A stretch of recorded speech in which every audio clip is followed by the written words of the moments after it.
ព្រឹកប្រហៀមសំរធម្មជាតិត្រកា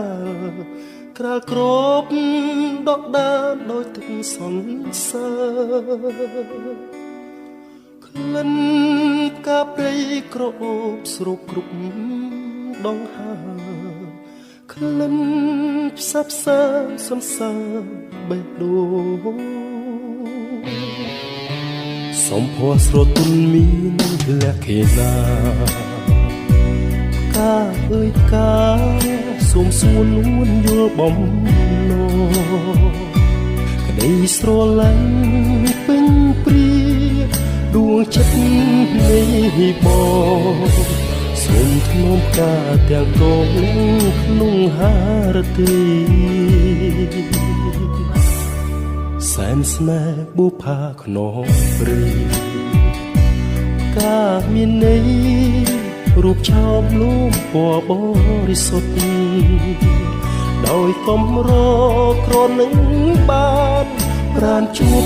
ស្នេហ៍ប្រាកដធ្នមតែផ្កាមួយគត់មិនបោះបង់សូមចែកចែកយកកាដាក់ក្នុងធូមី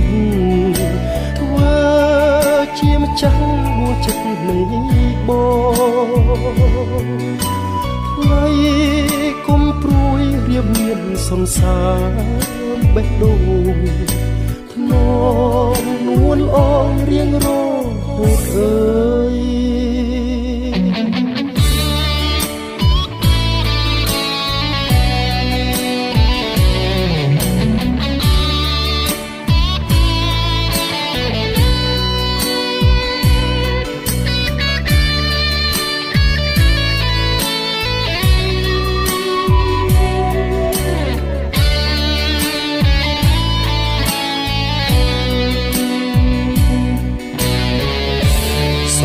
ស្រទន់មានលក្ខណៈ